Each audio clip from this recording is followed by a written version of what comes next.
Hello दोस्तों, आप लोगों का स्वागत है पगला एक्सप्लेन चैनल पे। तो आज हम लोग एक्सप्लेन करने वाले हैं गॉड ऑफ द एपोकलिप्स के थर्ड एपिसोड को। तो बिना किसी देरी के वीडियो को शुरू करते हैं। तो हम लोगों ने पिछले एपिसोड में देखा था कि ये लड़की जिसने यहाँ पे चीता छाप के कपड़े पहन रखे थे कि यहाँ पे चंगजी को हनी ट्रैप करने की कोशिश कर रही थी, लेकिन चंगजी उल्टा इसको यहाँ पे डेमन स्लेयर वाला ट्रीटमेंट देता है और इसको हनी ट्रैप से आजाद कर देता है। इसके बाद जिया और ड्राइवर भाई को जब होश आता है तो वो यहाँ पे चंगजी को बताता है कि ये हुआंगजू की मिस्ट्रेस थी और तुमने इसे मार के तुमने यहाँ पे हमारे सेटलमेंट के 2 लोगों को यहाँ पे गुस्सा दिला दिया है। चेंगजी आगे से बताता है कि उसे कोई फर्क नहीं पड़ता है, वैसे भी वो कंपनी किसी भी कीमत पे ज्वाइन करने वाला है क्योंकि उसकी बहन यहाँ पे वेट कर रही है। और यही पे एपिसोड खत्म हो गया था। चेंगजी की ये वाली बात सुन के यहाँ पे जी आगे से कहता है कि चेंगजी जहाँ पे जाएगा वहाँ पे वो भी जाएगा। ड्राइवर आगे से कहता है फिर तो मैं भी चलूंगा। तो फिर सौमैन भी आगे से पूछती है क्या वो उसको अपने साथ लेके नहीं चल सकता, जिसपे चेंगजी उसे परमिशन दे देता है, ये कहते हुए कि हमसे थोड़ा सा दूरी रहना और अपनी एबिलिटी का इस्तेमाल करते हुए हमें कवर करना, जिसपे ये खुश हो जाती है। और उतने में ही ये जी बाहर निकलता है एकदम तिरछी शकल बनाते हुए कि ये क्या मतलब है भाई, उसके लिए तुम्हें बुरा लग रहा है क्या? मुझे तो लगा था कि तुम्हारे दिल के अंदर सिर्फ वो अमीर लौंडिया है। इस पे चिंगजी उसे कहता है कि आगे खतरा और भी ज्यादा होगा, उसके साथ में तुम्हें यहाँ पे खतरा कम होगा, सेफर होगे तुम। जिस पे ये चिढ़ जाता है कि कब से मुझे लड़की की जरूरत हो गई भाई प्रोटेक्शन के लिए। तो इसके बाद सौमैन लोगों को बताती है क्योंकि हम लोग एक ही टीम में है, तो फिर मैं तुम्हें थोड़ा सा बता देती हूँ अपने वर्ड एट्रीब्यूट के बारे में। इसके वर्ड एट्रीब्यूट का नाम यहाँ पे सेंट मैनिपुलेशन है। बेसिकली ये खुशबू को यहाँ पे मैनिपुलेट कर सकती है, बिना बारिश के भी तुमको बारिश की खुशबू याद दिला दे, ये एबिलिटी है इसकी। खैर इसके बाद ये लोग जब थोड़ा सा आगे बढ़ते हैं तो फिर इन्हें और भी कई सारे लोग दिखाई देते हैं जो कि यहाँ पे छुपे हुए थे और ऊपर से ये सभी घायल थे। ऐसा लग रहा था कि इनको मार कूट के यहीं पे ही फेंक दिया गया है। इसके बाद इनमें से एक बंदा आगे से बताता है कि इन लोगों की मार कुटाई सच में हुई है क्योंकि कंपनी के स्लॉट्स काफी ज्यादा प्रीसियस है, तो फिर इस तरीके की चीज चलती रहती है। लेकिन परेशानी ये है कि जिन लोगों ने इनको मारा कूटा है वो साले एक नंबर के हरामी है। ना ही उन लोगों ने यहाँ पे ट्रैप्स को सेट किया बल्कि इन लोगों का फायदा भी उठाया ताकि वो लोग आगे बढ़ सके। चेंगजी आगे से बताता है कि ये सब कुछ नॉर्मल है जब यहाँ पे लाइफ एंड डेथ की सिचुएशन होती है, जिसपे वो बंदा पहले तो हैरान होता है लेकिन बाद में कहता है कि उसकी बात सही है। वो लोग हर तरीके के मेथड इस्तेमाल कर सकते थे, इसलिए उन लोगों ने ये मेथड इस्तेमाल किया। वो खुद को यहाँ पे सेटलमेंट 119 की रिइंफोर्समेंट बता रहे थे और जब इस लड़के ने अपना गार्ड को यहाँ पे लो किया तब उन लोगों ने इसके एक हाथ को काट दिया। ये तो हो ही नहीं सकता था कि ये उन दोनों से हारा जाए। खैर इसके हालात काफी ज्यादा खराब थे, इसलिए खून की पिचकारी मार रहा था। सौमैन आगे से बताती है वो लड़की जिसको यहाँ पे डीमन स्लेयर वाला ट्रीटमेंट मिला था वो यहाँ पे अपने लोगों को लेके इसी जगह को ढूंढने के लिए आ रही थी, इसलिए उसने यहाँ पे उन लोगों को बीच में रोका ताकि वो उनकी मदद कर सके। ये लोग यहाँ पे बिल्कुल भी कंपनी स्लॉट्स के लिए कम्पीट नहीं करने वाले थे, लेकिन इसके बावजूद वो लोग इन्हें यहाँ पे जाने नहीं देना चाहते थे, बेसिकली खत्म कर देना चाहते थे। ड्राइवर भाई आगे से कहता है हेली और हुआंग दोनों ऐसे ही लोग हैं, वो लोग किसी भी तरीके का इस्तेमाल करेंगे सिर्फ प्रॉफिट के लिए। अगर सेटलमेंट के अंदर यहाँ पे जियांग ना होता तो फिर पता नहीं वो लोग क्या कर चुके होते और कितने हालात यहाँ पे खराब होते।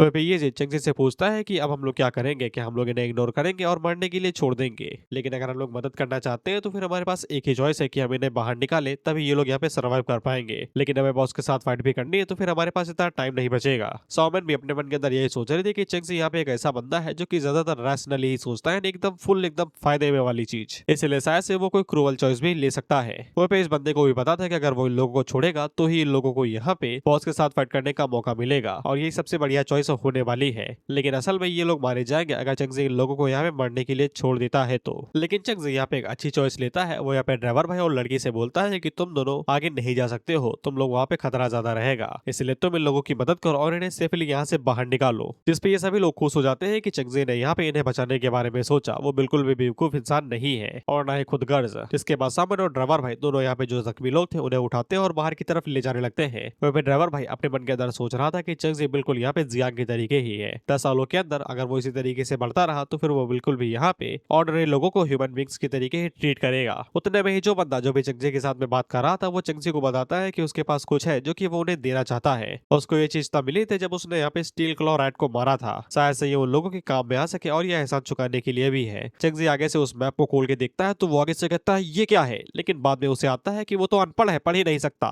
जिसके बाद वो येजी को मैप देता है तो येजी आगे से पढ़ के बताता है तो ट्रेजर मैप है जो कि यहाँ पे इसी डंजन के अंदर छुपा हुआ है और ये चेस्ट बॉस से बिल्कुल अलग है। बेसिकली अगर तुम्हें बॉस को खत्म करना है तो तुम कर दो, लेकिन तुम्हें ये चेस्ट नहीं मिलेगी, तुम्हें इसे पर्सनली जाके चेस्ट को ढूंढना पड़ेगा तब तुम्हें ये चेस्ट मिलेगी और ऊपर से इन लोगों के पास चाबी भी है। इसलिए चेंगजी येजी से कहता है कि तुम जाके चेस्ट को ढूंढो, मैं जाके बॉस को ढूंढता हूँ। येजी उसे कहता है दिमाग खराब है तुम्हारा, तुम्हें पता है ना कि बॉस कितना ज्यादा डेंजरस हो सकता है और उस बॉस से भी ज्यादा कितने हरामी यहाँ पे घुसे पड़े हैं, तुम्हें पता है ना कि अकेले जाना बॉस से टक्कर जैसे हो सकता है। चेंगजी उसे बोलता है कि चेस्ट तुम्हारे लिए जरूरी है, वो तुम्हारी स्ट्रेंथ को कई गुना बढ़ा सकती है जिससे उन लोगों के जीतने के चांस बढ़ेंगे और वैसे भी चेंगजी यहाँ पे सोच समझ के ही कदम उठाएगा, उसे बिल्कुल भी अपनी जिंदगी खतरे में डालने की शौक नहीं चल रही हुई है, इसलिए तुम संभल के जाना जाना और मॉन्स्टर से टारगेट ना होना। येजी को भी चिंगजी की बात समझ में आ जाती है कि बिना ड्राइवर भाई के उसकी यहाँ पे स्ट्रेंथ इतनी ज्यादा नहीं है कि वो 10 लेवल के अवेकेंड मॉन्स्टर का सामना कर सके। इसीलिए अगर उसके पास यहाँ पे वेपन होगा तो फिर वो शायद से चिंगजी के और भी ज्यादा काम आ सके। इसलिए वो चुपचाप ट्रेजर की तरफ चला जाता है। जिसके बाद हम लोग चिंगजी को देखते हैं जो कि लगातार आगे बढ़ते हुए जा रहा था और रास्ते के बीच में उसे कई सारी यहाँ पे बॉडीज मिल रही थी, लेकिन एक भी मॉन्स्टर नहीं दिखाई दे रहा था। यानी कि जो लोग यहाँ से गुजरे उन्होंने पूरा इलाका सफा चट कर दिया है, इसलिए येजी की भी साइड ज्यादा सेफर होगी। उतने में चिंगजी को लड़ाई की आवाज सुनाई देती है तो वो साइड में झांक के देखता है तो फिर उसको यहाँ पे बॉस दिखाई देता है जो कि 12 लेवल पे था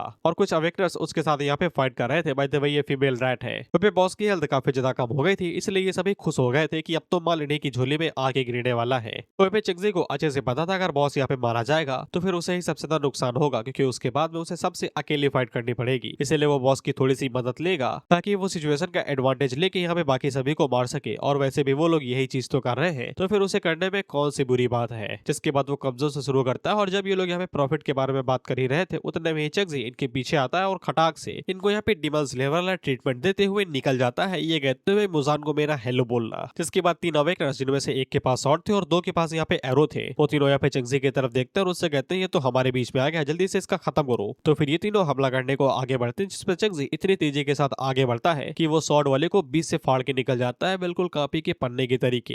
जिसके बाद वो बचे हुए 2 से कहता है अगला नंबर तुम्हारा है वे।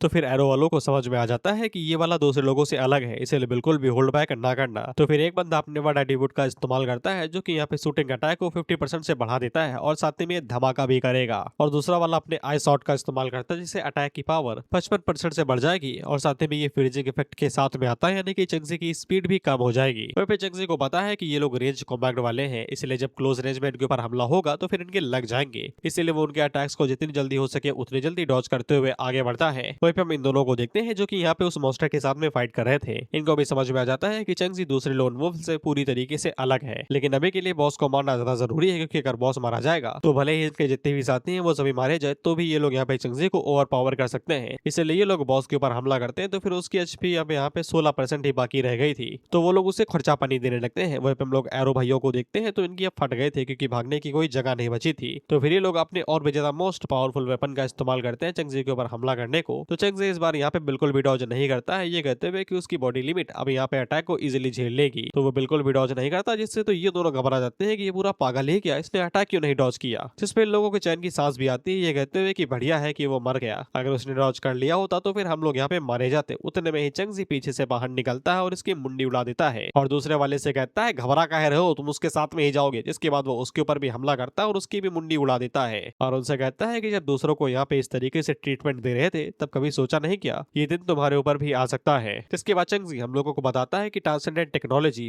प्योर फिजिकल एट्रीब्यूट है जो कि उसकी बॉडी को इतना ज्यादा स्ट्रॉन्ग बना देता है कि ये कई सारे अटैक्स ले सकता है अपनी बॉडी के ऊपर, लेकिन ये सिर्फ नॉर्मल स्टैट है बिना किसी एक्टिव स्किल के। एक्टिव स्किल है ब्रेक थ्रू लिमिट्स, और जब ये इसको एक्टिवेट करेगा तब पता नहीं है क्या उखाड़ पाएगा। और ऊपर से इंटरनल एवोल्यूशन कोडेक्स और ट्रांसेंडेंट टेक्नोलॉजी दोनों ही रेडिएंट वर्ड एट्रीब्यूट है, यानी कि ये ऑर्डिनरी से कई गुना ज्यादा स्ट्रॉन्ग होंगे तो फिर इनका जो इफेक्ट है वो और भी ज्यादा स्ट्रॉन्ग होगा। लेकिन चिंगजी अभी भी उस बंदे का मुकाबला नहीं कर सकता है जिसने चिंगजी को यहाँ पे धूल चढ़ा दी थी जब ये अवेकन नहीं था, इसलिए ये बिल्कुल भी रिलैक्स नहीं कर सकता। अभी ये काफी ज्यादा पीछे है अपनी बहन को बचाने वाले पॉइंट से, इसलिए इसको हर एक अपॉर्चुनिटी को यहाँ पे हासिल करना पड़ेगा ताकि वो यहाँ पे कंपनी को ज्वाइन कर सके और स्ट्रॉन्ग बन सके। इसलिए वो उन दोनों की तरफ आगे बढ़ता है जो कि अभी बॉस को यहाँ पे फाइनल ट्रीटमेंट देने ही वाले थे। उतने में ही बॉस अपने हथियार खुद ही नीचे डाल देता है और आगे से रोना शुरू कर देता है और ये खून की आंसू रो रही थी, जिसपे वो दोनों इसको हल्के में लेते हैं, ये कहते हुए कि क्या रोने से हमारा दिल नहीं पिघलता, तुम लड़की थोड़ी ना हो। लेकिन तभी उस बॉस का यहाँ पे मर्द आ जाता है जो कि और भी ज्यादा स्ट्रॉन्ग था। ये लेवल 13 पे था, giant x king writer boss level, और ये था असली बॉस, मतलब दोनों ही थे लेकिन ट्विन बॉस थे, मेल एंड फीमेल। और इसको देख के इन दोनों की फट जाती है क्योंकि ये 13 लेवल पे था। रैट किंग जल्दी से इन लोगों के ऊपर अपने कुल्हाड़ी से हमला करता है तो ये दोनों जल्दी से डॉज करते हैं और इनकी फटके 4 हो गई थी। साथ ही में रैट किंग यहाँ पे ह्यूमन लैंग्वेज का इस्तेमाल कर पा रहा था तो वो उनसे कहता है तुम लोगों ने सक्सेसफुली से डॉज तो कर लिया। वहीं पे चिंगजी को थोड़ी सी चैन की सांस आती है, वो तुम्हें आगे पता चलेगा। लेकिन उसे ये जान के हैरानी हुई थी कि यहाँ पे कुछ मॉन्स्टर भी रहते हैं जो कि यहाँ पे ह्यूमन लैंग्वेज बोल सकते हैं। अभी के लिए एक बॉस को निपटा देना सबसे बढ़िया अप्रोच रहेगी, इसलिए वो नीले वाले बॉस की तरफ आगे बढ़ता है। वहीं पे ये दोनों भी हैरान हो गए थे कि यहाँ पे एक मॉन्स्टर ह्यूमन लैंग्वेज बोल सकता है। इनका भी एक ही मोटिव था कि बड़े वाले को पहले खत्म करो, जिसके बाद ये दोनों उसके ऊपर हमला करने को आगे बढ़ते हैं। लेकिन वो इजिली अपनी कुल्हाड़ी की मदद से इन्हें पीछे झटक देता है, ये कहते हुए अगर तुम्हें उसे मारना है तो फिर तुम्हें मुझे मारना पड़ेगा। वहीं पे इन दोनों को समझ में आ जाता है अगर वो दोनों यहाँ पे दोबारा शुरू शुरू करे तो भी इन लोगों को यहाँ पे सदियां लग जाएंगी इस बॉस को हराने में। उतने में हम लोग चंगजी को देखते हैं जो कि पीछे से बाहर निकलता है और फीमेल बॉस के ऊपर हमला करके उसकी मुंडी उड़ा देता है। जिसको देख के इन दोनों की सुलझ जाती है। वो आगे से बोलते हैं इसने साले ने तो साला थर्ड पार्टी कर दिया, हमारी मेहनत का फल ये लूट गया। लेकिन इन लोगों को भी पता था कि अभी के लिए कुछ भी नहीं कर सकते हैं। इन लोगों की फर्स्ट प्रायोरिटी इतनी समय किंग राइट को मारना था, क्योंकि यहाँ पे उसका पारा हाई हो चुका था अपनी महबूबा को मरते हुए देख के। अब ये पूरा हो चुका था बजर मोड में और ये देखते ही चंगजी के ऊपर फुल पावर से हमला कर देता है। वहीं पे चंगजी ये चेक करना चाहता था कि वो यहाँ पे इसके फुल पावर अटैक को हैंडल कर सकता है या नहीं।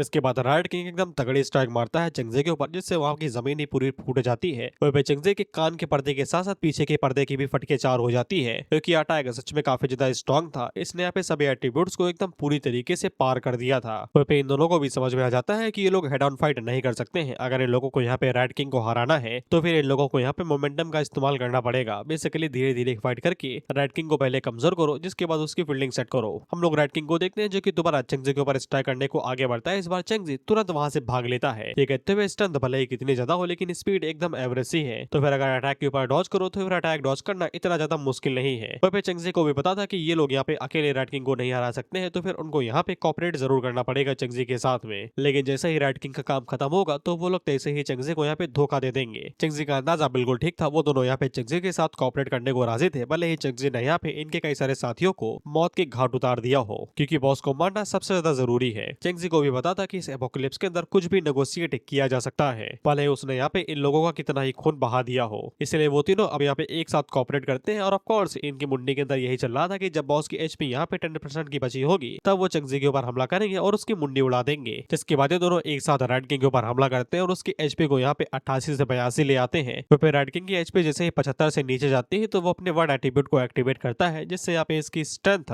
और स्पीड 50% से बढ़ जाएगी और साथ ही में डैमेज में भी सिर्फ और सिर्फ 15 मिनट के लिए और 1 घंटे का इसके ऊपर कूल डाउन है। वर्ड एट्रीब्यूट एक्टिवेट होते हैं इसकी स्ट्रेंथ के ऊपर 4 चांद लग जाते हैं, जिसके बाद जमीन चीर देता है और अर्थक्वेक की वेव की वजह से अब यहाँ पे इन तीनों को झटके लगते हैं और ये दोनों धड़ाम से पीछे जाके गिरते हैं। लेकिन तीनों ही खुद को दोबारा संभालते हैं और दोबारा रेड किंग के ऊपर हमला करते हुए उसके एचपी को यहाँ पे 48% पे ले आते हैं। जिसके बाद तीनों अपने वर्ड एट्रीब्यूट का इस्तेमाल करते हैं। बेसिकली 2 होंगे, जिसपे चंगजी तो फायर एन्चांटमेंट का इस्तेमाल करता है और इन दोनों के बारे में पता नहीं, बस इनकी स्ट्रेंथ 30% से बढ़ जाती है 15 मिनट के लिए। इसके बाद ये दोनों एक साथ दोबारा रेड किंग के ऊपर हमला करते हैं और इस बार तो उसकी यहाँ पे चड्डी ही फाड़ देते हैं। तो फिर रेड किंग को अपना स्पेशल वर्ड एट्रीब्यूट एक्टिवेट करना पड़ता है, जो कि बॉस के लिए ही बना हुआ है, जिससे हेल्थ 50% से बढ़ जाएगी, स्ट्रेंथ 30% से बढ़ जाएगा और बॉडी का साइज 40% से बढ़ जाएगा। जिसके बाद रेड किंग उन लोगों से कहता है कि अब तुम मेरी ट्रू फॉर्म को देखो, एक रेड किंग की असली फॉर्म को, और इसकी एचपी दोबारा 100 पे चली जाती है। एकदम गेम के अंदर की बॉस ने एक्शन मार के दोबारा अपनी एचपी हील कर दी और तुम्हारी जल जाती है। वो भी ये तीनों आपस में बात करते हुए कहते हैं इसका सेकंड एट्रीब्यूट तो कुछ ज्यादा ही टेरिफाइंग है। दूसरा कहता है स्पेशल है भाई, सिर्फ बॉस के लिए ही बना हुआ है, तो फिर टेरिफाइंग तो होना ही था। चंगजी उन दोनों से कहता है कि होल्ड बैक करने का कोई फायदा नहीं है, फुल पावर के साथ में हमला करो। इसके बाद हम लोग मेन बंदे को देखते हैं जो कि आगे से अपने गोल्डन एट्रीब्यूट का इस्तेमाल करता है, जिसका नाम 10 शैडो गार्ड्स था। इसके इफेक्ट के चलते ये अपने 10 शैडो क्लोन्स को यहाँ पे समन कर सकता था, जिनके पास यूजर की 30% जितनी पावर होगी। इसके बाद दूसरा बंदा अपने वर्ड एट्रीब्यूट का इस्तेमाल करता है, इसका ब्रोंज था, लेकिन इसकी टेक्निक भी बढ़िया थी। 15 मिनट के लिए इसकी ब्लेड के अंदर से एकदम भयानक विंड वेव्स निकलेंगी, जिनके अंदर आग से एनर्जी होगी और वो अपने अपोनेंट को जला भी सकती है। और चंगजी ने कोई भी अपना वर्ड एट्रीब्यूट इस्तेमाल नहीं किया था, इसलिए उन दोनों को लगता है कि ये अभी तक लेवल 10 में नहीं पहुंचा है, इसलिए इसके पास दूसरा सेकंड एट्रीब्यूट नहीं है। अगर हम लोग लगातार फाइट करते रहे तो फिर ये ज्यादा देर तक टिकेगा नहीं और थक जाएगा, और तब हम लोग इसके ऊपर आखिरी स्ट्राइक मार सकते हैं। जिसके बाद ये तीनों एक साथ दोबारा बॉस के ऊपर हमला करते हैं और उसकी चड्डी दोबारा गीली कर देते हैं। 99 से डायरेक्ट 13 पे ले आते हैं उसकी एचपी को, बस उसके ऊपर स्लाइसेस और हट्टी पटकी मार के उसको उठा उठा के पटक रहे थे ये लोग। ये तीनों भी काफी ज्यादा थक चुके थे। आगे से कहते हैं कि बस अब क्रिटिकल स्ट्राइक बचा है, जिसके बाद बॉस का खत्म हो जाएगा। तो चंगजी स्ट्राइक मारने को आगे बढ़ता है, लेकिन वो दोनों आगे नहीं बढ़ते और तभी दूसरा बंदा वो अपनी ब्लेड का इस्तेमाल करते हुए चंगजी के ऊपर हमला करता है। तो चंगजी उसके अटैक को बुला करता है और कहता है इसका क्या मतलब है। इस पे वो दोनों चंगजी से कहते हैं क्या मतलब, हम लोग कोई भी साथी नहीं है, तुम तो लेवल 10 पे भी नहीं हो, तुम्हें क्या लगता है कि तुम हमारे बराबर के भी हो। वो दोनों चंगजी से कहते हैं कि तुमने हमारे इतने लोगों को मारा और साथ ही में स्नेक अटैक से उस फीमेल रेड क्वीन को भी मार दिया, तो फिर हम तुम्हारे साथ साथी पार्टी क्यों करेंगे भाई। चंगजी आगे से यहाँ पे क्लोन वाले बंदे के 2 क्लोन को डिस्ट्रॉय करते हुए कहता है अच्छा पॉइंट है, मैं भी तुम्हारे साथ कभी भी यहाँ पे टीम अप नहीं करने वाला था। वहीं पे इन दोनों को समझ में आ जाता है कि चंगजी के अंदर अभी भी दम बाकी है। वो दोनों आगे से कहते हैं क्या फर्क पड़ता है, तुम हमें कभी भी हरा नहीं पाओगे, क्योंकि एट्रीब्यूट क्या काफी ज्यादा बड़ा है, क्या फर्क पड़ता है अगर तुम्हारे अंदर थोड़ा सा भी दम बाकी है। वो लोग रेड किंग को देखते हैं जो कि आगे से हंसते हुए कहता है ह्यूमन बिट्रेयल काफी अच्छा लगा देख के। इस पे चंगजी आगे से कहता है कि कोई फर्क नहीं पड़ता है, अगर यहाँ पे कोई ऑर्डिनरी अवेकन होता तो फिर वो पक्का यहाँ पे हारा जाता, लेकिन मैं नहीं हार सकता। इसके बाद ये यहाँ पे अपने रेडिएंट वाटर एट्रीब्यूट को एक्टिवेट करता है और ब्रेक थ्रो लिमिट को एक्टिवेट करता है, जिससे यहाँ पे इसकी स्ट्रेंथ, एजिलिटी, स्ट्रेंथ वगैरह वगैरह जो भी था 5 मिनट के लिए 600% से बढ़ जाता है। लेकिन मैं कोई ऑर्डिनरी ह्यूमन नहीं हूँ और मुझे अच्छे से पता है कि बुरे काम करने के लिए हाथ मैले करने ही पड़ते हैं और मुझे अपने हाथ मैले करने में कोई दिक्कत नहीं है। उतने में हम लोग ईजी को देखते हैं जो कि मैप को फॉलो करते हुए एक टनल के अंदर आ जाता है। तो ये भी अपने मन के अंदर सोच रहा था कि अभी तक इसका एक भी मॉन्स्टर के साथ सामना नहीं हुआ और इसे डर भी लग रहा था अगर सामना हो गया तो फिर क्या ये भाग पाएगा बिना ड्राइवर भाई की। उतने में इसको यहाँ पे खून की खुशबू आती है, जिसके बाद ये मस्त यहाँ पे प्रार्थना करता है कि इसको कोई भी मॉन्स्टर दिखाई ना दे क्योंकि ये बच नहीं पाएगा। और प्रार्थना करने के बाद में जब ये आगे जाता है तो फिर इसे यहाँ पे कई सारे लोग दिखाई देते हैं जो कि ट्रेजर के चक्कर में ही आए हुए थे और इन लोगों ने कई सारे मॉन्स्टर का सामना किया था। और तब जाके येजी को चैन की सांस आती है कि कोई भी मॉन्स्टर नहीं है, भगवान ने मेरी सुन ली। अगर तुम सोच रहे हो कि इतने लोग यहाँ पे कैसे आ गए, ट्रेजर मैप तो सिर्फ येजी के पास में है, तो नहीं, ऐसे और भी कई सारे ट्रेजर मैप होंगे क्योंकि जो मिनी बॉस है जैसे कि छोटे मोटे ट्रेजर क्लॉ वाले रैट हो गए वो गिरा रहे थे तो फिर उनसे यहाँ पे आए होंगे, लेकिन उनका सामना ट्रेजर गार्डियन के साथ हो गया होगा तो फिर वो सभी निपट गए जिनके पास ट्रेजर मैप था। लास्ट में ये बंदा पहुंचा तो इसकी किस्मत अभी चंगी है, इसीलिए सही सलामत है और ये उन्हें शुक्रिया भी बोलता है कि मेरे लिए सब कुछ करने के लिए थैंक यू, सदाबहार याद रखूंगा मैं। लेकिन बाद में वो चेस्ट की तरफ देखते हुए सोचता है इसको खोलूं कैसे, सोचता है कि डिनर रिली मुंह के अंदर घुसा देता हूँ खुल जाएगा। लेकिन जेजी को कुछ भी उल्टा सीधा काम करने की जरूरत नहीं पड़ती क्योंकि वो अपने आप ही यहाँ पे की के अंदर बदल जाता है। जिसके बाद वो इजिली चेस्ट को खोलता है तो फिर उसके अंदर से उसको यहाँ पे सिल्वर स्टोन क्रॉसबो मिलता है ग्रीन लेवल का with the additional arrow black feather arrows, जो कि यहाँ पे फिक्स डैमेज को 200% से बढ़ा सकता है और साथ में यूजर की स्ट्रेंथ और उसके डैमेज को भी बढ़ा देगा 300 और 220% से। इसके बाद ये क्रॉसबो को उठा लेता है और आगे से स्वॉप मारने लगता है, ये कहते हुए स्लिंग शॉट तो ये कई गुना ज्यादा बढ़िया है। उतने में एक रेड लेवल का बॉस बाहर निकलता है जो कि तुरंत ईजी के ऊपर हमला कर देता है तो एक सेकंड के लिए इसकी फट जाती है, लेकिन इसे बाद में याद आता है कि मेरे पास अब तो क्रॉसबो है भी और न्योता खुद ही दरवाजे पे आ गया। जिसके बाद ये अपने यहाँ पे वर्ड एट्रीब्यूट को एक्टिवेट करता है जिससे अटैक में जब 200% से बढ़ जाता है। जिसके बाद ये क्रॉसबो का इस्तेमाल करते हुए जब रैट के ऊपर हमला करता है तो वो उसकी सीने को चीरते हुए पार निकल जाता है क्योंकि क्रॉसबो का भी तो यहाँ पे डैमेज है और साथ ही में एरोस का भी, जिससे रैट की छाती के अंदर एकदम बड़ा सा छेद हो जाता है और वहां से पानी फव्वारी की तरीके बाहर निकलता है। हाँ, लहू को पानी ही बोलूंगा मैं। जिसके बाद ये जी अपने पहले बॉस को अपने दम पे पहली बार गिरा देता है तो उसके चेहरे पे खुशी देखो, वन शॉट किल का खुशी देखो इसके चेहरे के ऊपर। जिसके के साथ येजी का यहाँ पे लेवल अप भी हो जाता है और इसे यकीन हो जाता है कि वेपन से यहाँ पे स्ट्रॉन्ग बना जा सकता है। इसलिए चेंगजी को जब यहाँ पे डैगर मिला था तो वो इतना ज्यादा स्ट्रॉन्ग हो गया था और क्योंकि सिर्फ एक मॉन्स्टर को मारने के बदले में इसका लेवल अप हो गया इसलिए चेंगजी की झूठी बातों के ऊपर इसे और भी ज्यादा यकीन हो जाता है। बड़ा भोला दोस्त है यार ये, मेरे वाले तो हरामी है। 100 रुपए देखो बोल दो कब दिए भाई, कल ही दिए, बढ़वे पैसे वापस कर। खैर इसके बाद ये लहराता हुआ चेंगजी की मदद करने के लिए जाने लगता है, ये कहते हुए कि चेंगजी को मेरी मदद की जरूरत होगी और उतने में यहाँ पे जितनी भी केव्स थी वो सभी हिलने लगती हैं। जैसे येजी को चेंगजी की और भी ज्यादा चिंता होती है तो वो और दुगनी स्पीड से भागने लगता है, लेकिन जब तक ये चेंगजी के पास में पहुंचता तो फिर इसकी आंखें खड़ी हो जाती है क्योंकि चेंगजी ने अकेले ही यहाँ पे सभी लोगों को ढेर कर दिया था। वहीं पे वो चेंगजी से कहता है मुझे पता है कि तुम बाहुबली हो लेकिन ये कुछ ज्यादा ही नहीं हो रहा। जिसके बाद हम लोग रैट किंग को देखते हैं और इसको अब हो जाता है, साले सुबह का बोला दोबारा सो जा मत जाग, कि ये भोला नहीं था इसलिए दोबारा खड़ा हो जाता है सोने की जगह पे और चेंगजी के ऊपर हमला कर देता है। ये जो उससे कहने ही वाला था भाई पीछे तो देखो, उतने में ही जिस बंदे को गर्दन से पकड़ रखा था वो उसको साइड में फेंकता है और यहाँ पे रेड किंग के ऊपर हमला करके उसको भी यहाँ पे डीमन स्लेयर वाला ट्रीटमेंट दे देता है और मुंडी उड़ा देता है उसकी। और रेड किंग को हराने के बदले में इसको यहाँ पे 3 लेवल अप मिलते हैं, 8, 9, 10 फार अहेड एट्रीब्यूट की वजह से ऑफ कोर्स, जिससे अब इसको यहाँ पे 3 न्यू वर्ड एट्रीब्यूट मिलेंगे और कोडेक्स की वजह से उनकी भी वैल्यू अब बढ़ जाएगी। पहले वाले एट्रीब्यूट सबके सब ब्रॉन्ज थे, जिनमें से पहले वाले का नाम पॉलिशिंग था, दूसरा वाले का नाम शार्पनेस था और तीसरे वाले का डुअल वेल्डिंग मास्टरी था। बेसिकली कोई भी वेपन 2 की तरीके चला सकता है, फिर वो चाहे छुरा हो या फिर अद्धा, डजंट मैटर, सर दोनों से ही फूट जाते हैं। इसके बाद 2 गोल्ड थे, ice shot and explosive shot, जो कि उन दोनों चिलगोजों ने इस्तेमाल किए थे वही जो एरो लेके घूम रहे थे, और तीसरा वाला था रेडिएंट वर्ड एट्रीब्यूट जो कि था विंड मैनिपुलेशन। चेंगजी कुछ को तो पहचान जाता है लेकिन कुछ को वो बिल्कुल भी नहीं पहचानता और उतने में ब्रेक थ्रू लिमिट्स यहाँ पे खत्म हो जाता है तो फिर इसका माना पूरा यहाँ पे 0 चला जाता है और साथ में इसकी बॉडी एकदम एक्सट्रीम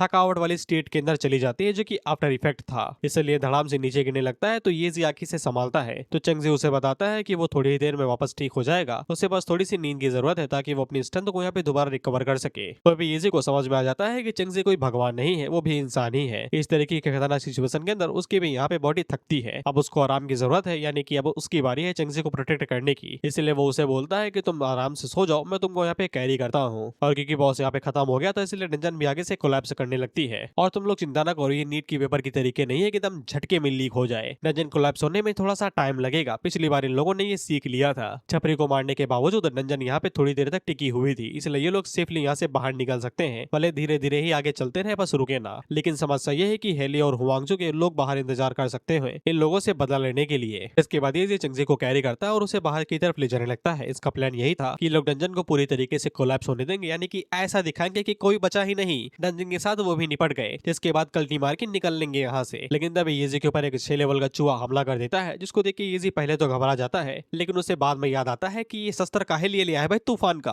अब काम आएगा। जिसके बाद वो क्रॉसबो का इस्तेमाल करते हुए अपने सामने आने वाले जितने भी चूहे आ रहे थे उनको निपटाते हुए आगे बढ़ रहा था। एक बार तो इसके ऊपर हर तरफ से हमला हो जाता है, जैसे कि नीट के पेपर में होता है, कोई ना कोई सलाह बजा के ही चला जाता है। लेकिन ये जी अब यहाँ पे सब कुछ हैंडल कर लेता है और वो इजीली यहाँ पे उनको निपटाते हुए आगे बढ़ रहा था। जिसके बाद हम लोग डंजन के बाहर का सीन देखते हैं, जहाँ पे हम लोग हुआंगजुन को देखते हैं, जिसकी मिस्ट्रेस चीता छाप पहनने वाली लड़की थी। और इनका प्लान जानते हो कितना सिंपल था, बिल्कुल सिंपल था। डंजन जब कोलैप्स करे और कोई भी बाहर निकले, अगर वो इनका आदमी नहीं है तो निपटा दो उसको। हम लोग हेली को देखते हैं और इसकी भी आइडियोलॉजी एकदम सेम थी, जो भी इनका आदमी नहीं निपटा दो उसको।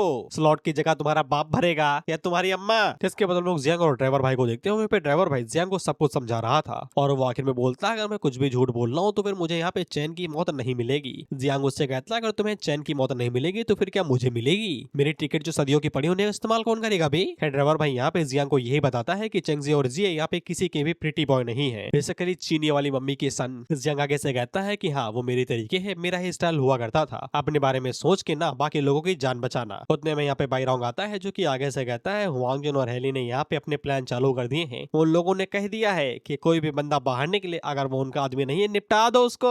फिर जियांग भी बोलता है, फूतिए हैं क्या साले, अगर वो उन्हें निपटा देंगे कि तो फिर कंपनी के स्लॉट की जगह कौन भरेगा? उनके अम्मा पापा जो लोग कंपनी से आए हुए, क्या वो बैठ के देखते रहेंगे? ये साले खुद तो निपटेंगे, साथ ही हमारे सेटलमेंट को भी निपटा देंगे। एक एग्जामिनर की बात हो रही है। जिसके बाद बाईरोंग जियांग से पूछता है, तो फिर क्या वो ये सब कुछ होने देंगे? हुआंगजुन और हेली ने पूरी तरीके से तैयारी कर रखी है, अगर वो चाहे तो वो कंपनी के साथ भी निपटने के बारे में तैयारी करके आए होंगे। ड्राइवर भाई आगे से बोलता है, इस तरीके से तो यहाँ पे येजी और चंगजी की भी जिंदगी खतरे में हो सकती है। वहीं पे उसे इसी बात का डर था, अगर जियांग ने यहाँ पे कुछ भी नहीं किया, फिर भले ही कंपनी का मैनेजर या फिर एग्जामिनर जो भी करना चाहे कर ले, लेकिन तब भी चंगजी और येजी शायद से जिंदा नहीं बचेंगे, क्योंकि कंपनी के लिए वही लोग मैटर करते हैं जो उनके लिए यूजफुल होते हैं, यानी कि स्ट्रॉन्ग तो यूजफुल। खैर जियांग यहाँ पे गिव अप बिल्कुल भी नहीं करता है। वो उन सभी लोगों से कहता है कि जितने भी लोग हैं उन सभी का इकट्ठा करो, हम भी लोग यहाँ पे एग्जिट की तरफ चलेंगे। अगर चंगजी और बाकी लोग बाहर आएंगे तो फिर मैं पक्का उन्हें प्रोटेक्ट करने के लिए उनसे भिड़ जाऊंगा। इस पे ड्राइवर भाई सबसे ज्यादा खुश होता है। वह पे बाईरोंग जियांग से पूछता है, क्या चंगजी ने तुम्हारे ओपिनियन को बदल दिया है? जिसपे जियांग बताता तो नहीं है, लेकिन वो यही बोलता है कि अगर वो जिंदा वापस आया तो वो शायद से हमारे किसी काम के लिए आ सकता है, शायद से वो फ्यूचर में हमारे लिए सीढ़ी का काम करे, इसलिए मैं उसकी मदद कर रहा हूँ, ये हमारे फ्यूचर के लिए भी है। बाईरोंग सब कुछ समझ जाता है और कहता है हाँ हाँ। जिसके बाद सिंसिप्ट होके यहाँ पे चंगजी के ऊपर आता है। जब उसकी आंखें खुलती हैं तो उसे याद आता है कि येजी के ऊपर में लदा हुआ था और डंजन गिरने वाली थी, और वो येजी का नाम चिल्लाते हुए कहता है कि हमें बाहर निकलना पड़ेगा। उतने में येजी साइड से कहता है, हाँ हाँ पता है, तुम उठ गए ना, अभी हम लोगों को बाहर जाना है। हेली और यहाँ पे हुआंगजुन के लोगों से भी भिड़ना है, वो हमको आसानी के साथ बाहर नहीं जाने देने वाले। इसके बाद हमें येजी के हाल बताए जाते हैं। तो ये रिकवरी मोड पे जा चुका था लेवल अप होने वाले बाद में,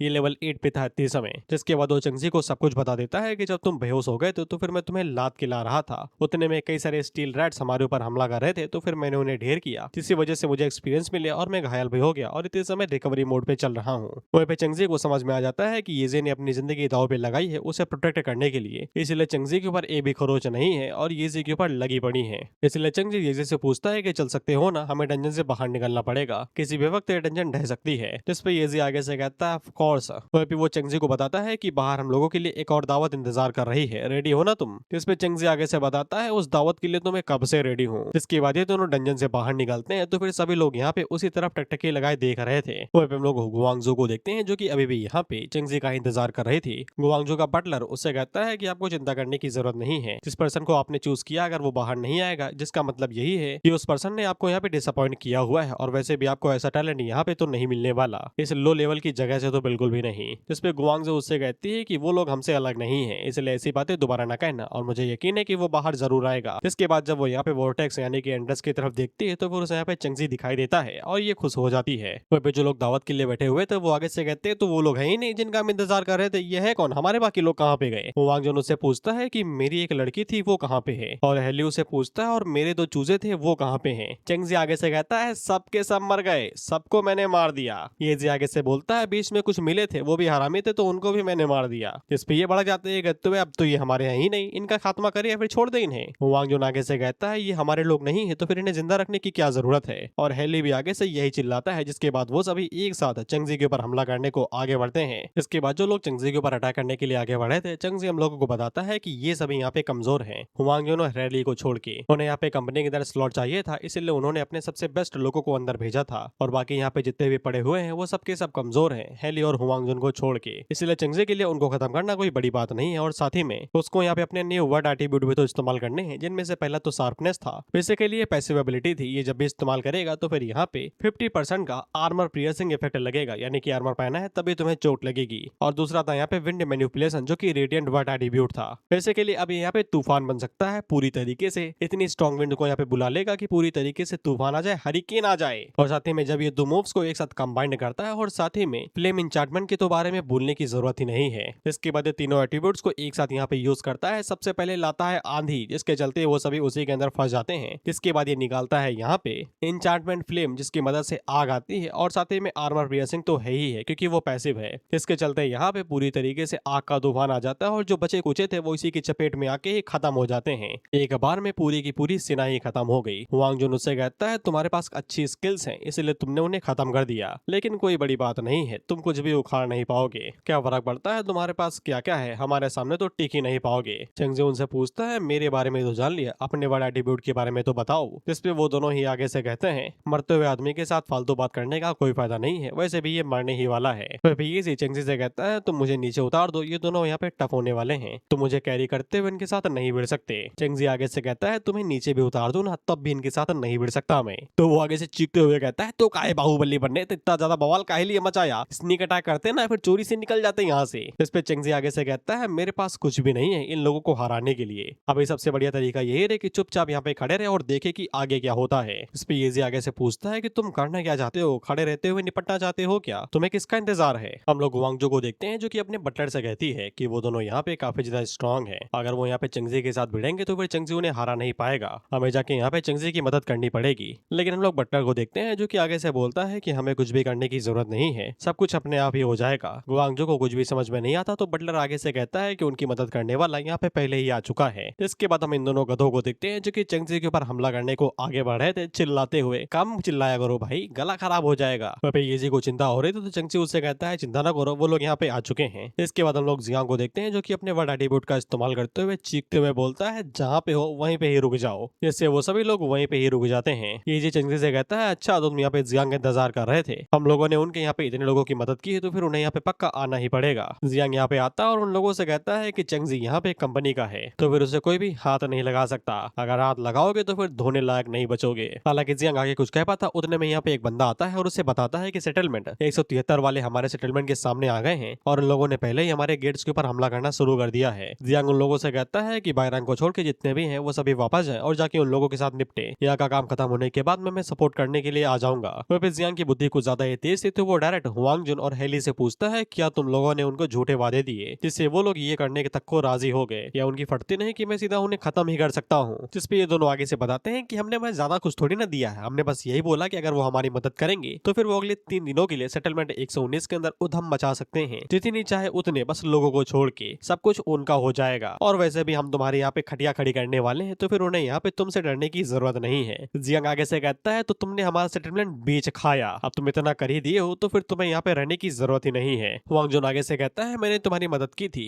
पुराने वाले मैनेजर को हटाने में और अब मैं दोबारा मदद कर रहा हूँ किसी और की, अभी वाले मैनेजर को हराने में। मैं पहले भी डिप्यूटी मैनेजर था और अभी भी डिप्यूटी मैनेजर हूँ, तो फिर मेरे रिविलियन का कोई पॉइंट ही नहीं बनता। हेली आगे से कहता है मैंने तुम्हारी मदद की थी, मैं बस यही कह रहा था कि हम लोगों को आसपास के एरिया को यहाँ पे कब्जा कर लेना चाहिए ताकि हमारी टेरिटरी बड़ी हो सके, लेकिन तुमने कभी अग्री नहीं किया और इतना ही नहीं तुमने मुझे यहाँ पे रिसोर्स देने से भी मना कर दिया, तो फिर मैं तुम्हारे साथ काम क्यों ही करूँ जब मुझे कोई फायदा नहीं है। चेंगजी अपने मन के अंदर सोचता है कि हर किसी को खुद के फायदे चाहिए और इस डेथ मैच के बाद में अगर यहाँ पे सेटलमेंट के अंदर कुछ भी बचता है तो उनके लग जाएंगे बुरे वाले, और ऑर्डिनरी लोगों के लिए सबसे बढ़िया चॉइस जियांग मिमी ही है। वह पीएजी चेंगजी से बड़े धीरे से कहता है मुझे नहीं लगा था कि जियांग के पास इतने सभी गद्दार घुसे होंगे, इनके तो मत्थे पे लिखवा देना चाहिए। उतने में यहाँ पे ड्राइवर भाई आता है जो कि उन दोनों से कहता है तुम दोनों अंदर आओ, जब ये साले आपस में भिड़ेंगे तो फिर हमारे लेवल का कुछ भी नहीं बचता यहाँ पे, हम इनके चक्कर में निपट जाएंगे और हमें पता भी नहीं चलेगा कब निपट गए। इसलिए हम लोग कहीं और चलते हैं जहाँ पे सेफ जगह रहे। और जिसके के बाद धमाके होना शुरू भी हो जाते हैं। जल्दी से ये दोनों भागते हैं और यहाँ पे ड्राइवर भाई के पास में आ जाते हैं। जिसके बाद यहाँ पे फाइट शुरू हो जाती है। हम लोग देखते हैं कि बायरोंग सीधा यहाँ पे हुआंग जुन से जाके भिड़ जाता है। वहाँ पे इन दोनों के एटीट्यूड एकदम नेचुरल एटीट्यूड थे। बेसिकली हुआंग जुन यहाँ पे अर्थ तरीके कंट्रोल कर सकता था, वहाँ पे बायरोंग आगे से लाइटनिंग को कंट्रोल कर सकता था। ड्राइवर भाई आगे से बताता है कि बायरोंग के पास ये अवेकन्ड गोल्ड एट्रीब्यूट है जिसको वो लाइटनिंग अटैचमेंट बोलता है। और हुआंग जुन के पास जो है वो यहाँ पे अर्थ फ्लो है। बेसिकली वो जमीन की फ्लो को कंट्रोल कर सकता है। अर्थ मैनिपुलेशन ही मानो। वहाँ पे जियांग आगे से कहता है लेकिन जियांग के पास जो ग्रीन फ्लेम है वो कौन सा एट्रीब्यूट है, उसके बारे में तो बताओ। जिस पे ड्राइवर भाई उन लोगों को बताता है कि वो ग्रीन फ्लेम्स तो हैं लेकिन वो रियलिटी में एग्जिस्ट नहीं करती हैं। जो तुम देख रहे हो वो असल में लेजेंडरी रेडिएंट वाट एट्रीब्यूट का इफेक्ट है एक तरीके से। अब में से किसी को नहीं पता कि वो एट्रीब्यूट की एबिलिटी क्या है, लेकिन जियांग ने एक बार बताया था कि ये रेडिएंट लेवल वर्ड एट्रीब्यूट है,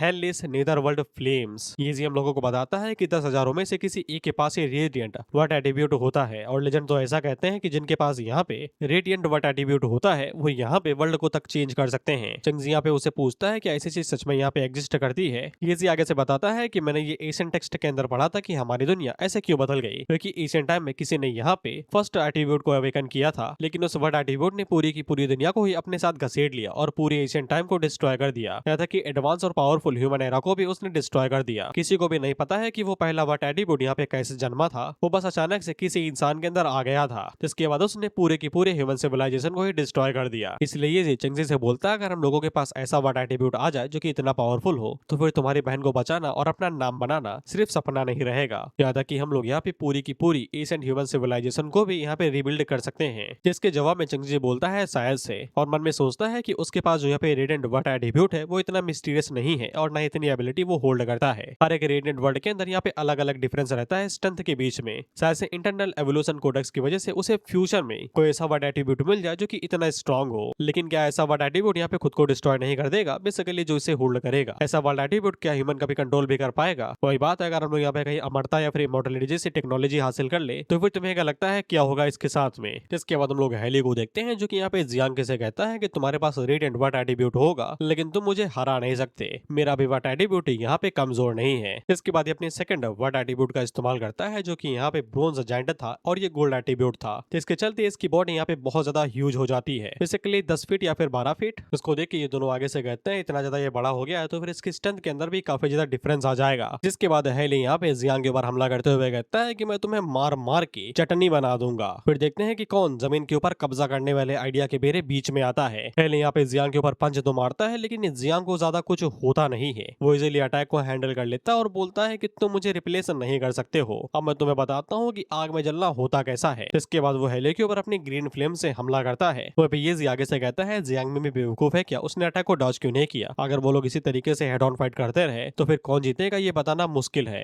इस पे चंगजी आगे से बताता है क्योंकि उसने यहाँ पे दूसरे लोगों को भी डिस्ट्रैक्ट करना था ताकि वो मदद कर सके। इसके बाद हम लोग पीछे बायरोंग को देखते हैं तो फिर यहाँ पे हुआंग जुन ने अपने अर्थ फ्लो का इस्तेमाल करते हुए उसे पकड़ लिया था और जियांग मिमी की जो ग्रीन फ्लेम थी वो यहाँ पे आ गए थे, जिससे यहाँ पे हुआंग जुन डिस्ट्रैक्ट हो गया था। लेकिन हुआंग जुन ने बेकच्ची गोलियां नहीं खेली थी, वो अपनी पावर लेवल को बढ़ा देता है और आगे से बोलता है कि ये फ्लेम्स भी आज तुम्हें बचा नहीं सकती हैं क्योंकि हमारे बीच का लेवल काफी ज्यादा हाई है। अब तुम्हें समझ में नहीं आता कि हम लोगों के बीच में डिफरेंस कितना ज्यादा है तो फिर आज तुम उसकी कीमत अपनी जिंदगी से अदा करोगे। इसके बाद हुआंग जुन अर्थ स्पाइक का यूज करते हुए बायरोंग को निपटाने ही वाला था। वो जियांग भी आगे से अपनी ग्रीन फ्लेम को भेजता है लेकिन उसका कोई फायदा नहीं था और हुआंग जुन आगे से पागलों के तरीके हंसते हुए कहता है कि आज तो तुम्हें कुछ भी नहीं बचाने वाला। वो बायरोंग भी आगे से अपने आखिरी शब्द बोल देता है कि उसे जियांग को फॉलो करने से कोई भी रिग्रेट नहीं अपनी जिंदगी के अंदर। इसके बाद वहाँ पे तगड़े धमाके होते हैं और हुआंग जुन यहाँ से निकल लेता है ये कहते हुए कि मैं तो इसके साथ निपट लिया, अब अगला नंबर यहाँ पे जियांग का है। लेकिन हम लोग देखते हैं कि यहाँ पे चंगजी बीच में आ गया था और उसने यहाँ पे उन फ्लोस को रोक दिया था, इसलिए यहाँ पे बायरोंग अभी भी जिंदा था और चंगजी उससे बोलता है मैं तुम्हारी मदद करता हूँ। और बायरोंग उससे पूछता है कि तुम्हारे पास इस तरीके की पावर कैसे है, तुम तो अभी लेवल 10 पे भी नहीं थे। इस पे चंगजी उसे कहता है कि वो ये स्टेट ज्यादा देर तक मेंटेन नहीं रख सकता है, अगर तुम चाहते हो जियांग की मदद करना तो फिर मेरी मदद करो हुआंग जुन को निपटाने में। जिससे बायरोंग को समझ में आ जाता है कि अभी वो फालतू के सवाल नहीं पूछ सकता है, इसके पास भी कुछ सीक्रेट होंगे। वो पे हुआंग जुन को भी विंड की आवाज आ रही थी कि कोई तो पीछे आ रहा है। उतने में हम देखते हैं कि बायरोंग उसके ऊपर यहाँ पे लाइटनिंग से हमला करता है और साथ ही में चंगजी भी। तो ये उन दोनों के अटैक को ही ब्लॉक करता है और आगे से कहता है तुम लोग साले मरे नहीं, कितना स्क्रीन टाइम खाओगे। लेकिन चंगजी और बायरोंग उसकी जो बजाते हैं पूछो नहीं। चंगजी उसके ऊपर हमला करता तो ये ब्लॉक करता, उतने में बायरोंग उसके पीछे आता और खटाक से उसके ऊपर दे मारता